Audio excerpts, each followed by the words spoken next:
Estamos con el señor ministro consejero de la Embajada de Venezuela, Pedro Sassone, a quien le preguntamos una evaluación de la jornada electoral de la Asamblea Nacional Constituyente, considerada como un triunfo por parte del presidente Maduro y por parte de la oposición como un enorme fracaso. Una sorpresa, realmente el pueblo se fue a la calle, votó el 41% del padrón electoral, estamos hablando de un 8.089.320 electores. Eso es un fenómeno político. En medio de la manipulación mediática, en medio de la violencia, queremos decir que el día de ayer las bandas armadas organizadas por la oposición se activaron en alguna zona de Venezuela y fundamentalmente en la zona este de Caracas. Secuestraron mesas electorales, desarrollaron toda una política de meter el miedo a la población y el pueblo dio un ejemplo el día de ayer. El pueblo se lanzó a la calle, ahí están las imágenes, a pesar de toda la manipulación mediática que hoy amaneció en el mundo, que es la continuidad de la campaña mediática que se ha desarrollado en contra de Venezuela. En medio de una situación que ya se había dicho y se había estipulado por el Plan República, que estaba prohibido las manifestaciones públicas, como sucede en todo proceso electoral en el mundo. El día de las elecciones se prohíbe, un día antes, se prohíben las concentraciones y se prohíben las reuniones masivas. Sin embargo, ellos salieron el día de ayer. Y no salieron de forma pacífica como habían dicho. Ellos dijeron que iban a parar a Caracas en el día del mediodía de ayer, que iban a haber manifestaciones pacíficas, entre comillas, y no hubo manifestaciones pacíficas. Fueron bandas armadas organizadas para producir el miedo y la destrucción y la muerte. De tal manera que las víctimas del día de ayer son responsabilidad directa de esta política de la oposición, una política absolutamente irresponsable. ¿Cómo va a cambiar o recomponerse la institucionalidad de Venezuela con la instalación de la Asamblea Constituyente? ¿Van a existir cambios en la Fiscalía? Pero indudablemente la Asamblea Nacional Constituyente tiene tres metas fundamentales. En primera instancia, la convocatoria, el diálogo. En segunda instancia, la instalación de la Comisión de la Verdad en el cumplimiento del objetivo 4, luchar contra la impunidad y el terrorismo. Tiene que legislar la Asamblea Nacional Constituyente, el pueblo lo está aclamando, este 41% de la población, este pueblo trabajador, campesino, obrero, que salieron a la calle hasta exponiendo su vida para participar, le está pidiendo a la Asamblea Nacional Constituyente que restablezca el orden y la aplicación de la justicia. Tiene que imponerse la justicia. No hay posibilidad de paz en Venezuela si no hay justicia, y eso es una de las grandes metas que tiene la nueva Asamblea Nacional Constituyente. La tercera meta que tiene la Asamblea Nacional Constituyente es recomponer la economía. La Asamblea Nacional Constituyente tiene que sentar a los diferentes, tiene que abrirse un amplio debate en Venezuela para restablecer el equilibrio de la economía. El pueblo también igualmente lo está pidiendo. No es fácil, no es sencillo, porque Venezuela es objeto de una guerra económica nacional de los sectores privados y una guerra económica internacional. Por ejemplo, el día de ayer, el dólar paralelo, el dólar golpista, llegó al umbral de 10.000 bolívares por dólar. Ministro, ¿qué opinan de la decisión de países como Argentina y Perú de desconocer los resultados, la advertencia de sanciones por parte de Estados Unidos? ¿Se sienten aislados por este rechazo internacional? Fíjese que la soberanía tiene un costo.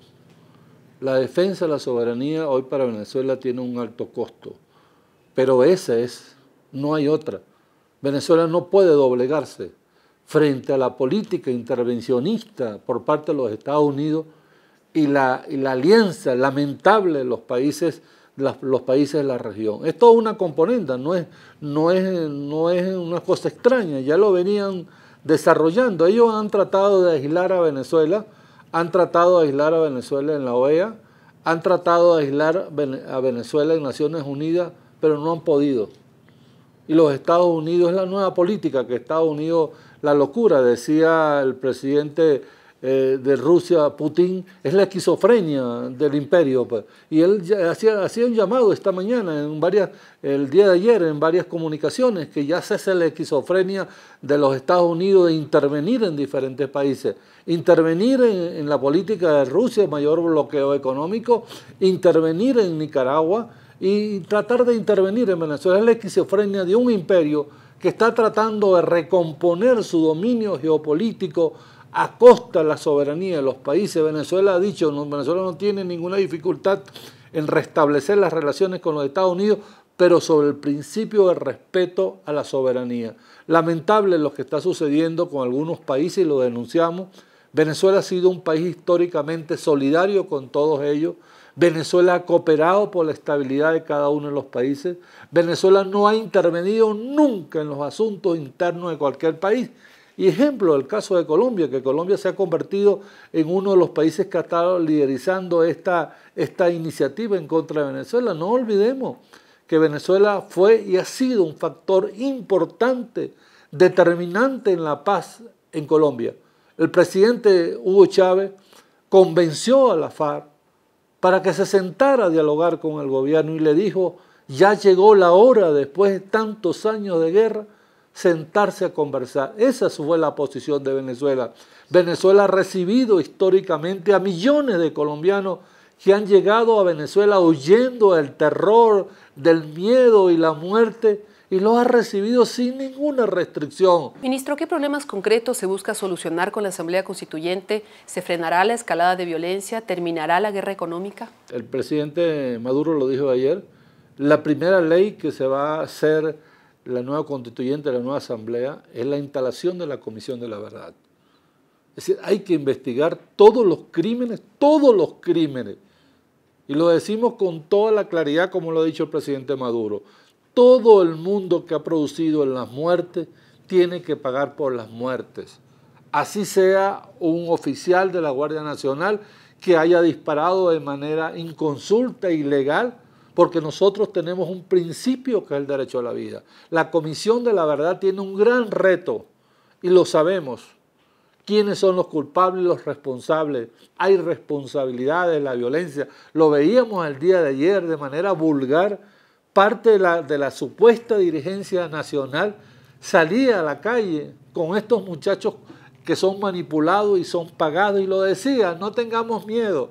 Oye, qué forma tan irresponsable, porque no son los hijos de ella, de María Corina, lo decía ayer en la mañana, porque no es su familia la que está dejando la vida en las calles, porque es la irresponsabilidad de una dirigencia. Esos muertos producidos el día de ayer, esos muertos producidos por ellos, fíjense lo siguiente, cuando ellos hicieron la consulta el 15 de julio, se provocó un solo hecho aislado, es la comprobación que la violencia es programada y planificada por los sectores opositores. Ese día no hubo violencia. Con la constituyente se va a levantar la inmunidad parlamentaria. Los opositores han dicho que van a movilizarse y no van a ceder el espacio de la Asamblea.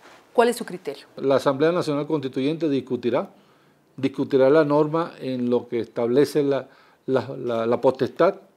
Es una Asamblea Nacional Constituyente de carácter originario.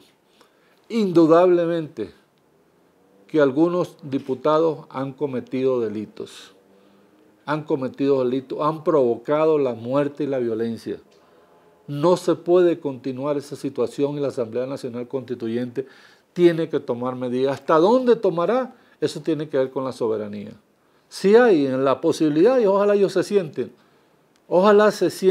a conversar con la Asamblea Nacional Constituyente, con los representantes de la Comisión de la Verdad, se pueden sentar, se pueden establecer normas de convivencia con la Asamblea Nacional Constituyente en la potestad, pero estoy casi seguro que ellos no se van a sentar, ellos no quieren el diálogo, ellos no quieren un entendimiento en función de la tranquilidad, ellos pueden suspender la violencia, ellos pueden recurrir a las manifestaciones pacíficas, ellos tienen un conglomerado de personas, pueden hacer todas las manifestaciones que ellos quieran en protesta de la Asamblea Nacional Constituyente, pero tiene que tomarse el camino pacífico.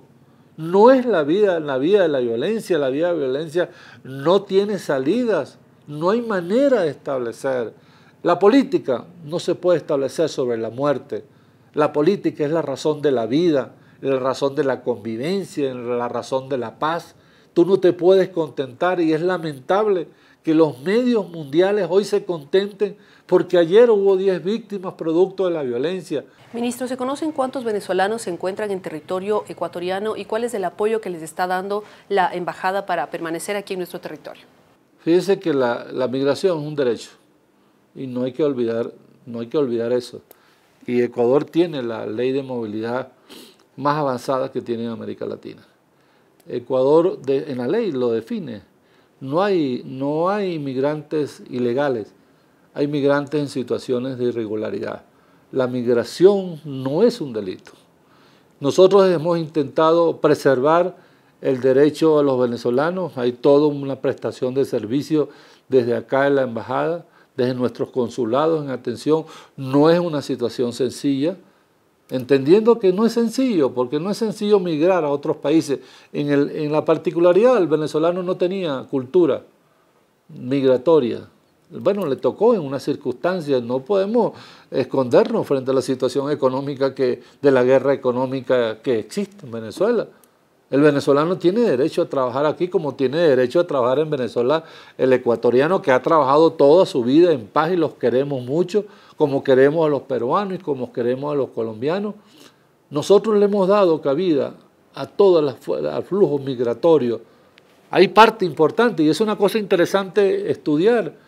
Parte de la población venezolana que está llegando son hijos de ecuatorianos. Y eso es una cosa que hay que tomar mucho en consideración. Hay familia, la gente va y viene. Hemos tenido conversación, y eso lo queremos decir de manera muy clara, con la Cancillería. La Cancillería tiene toda la apertura.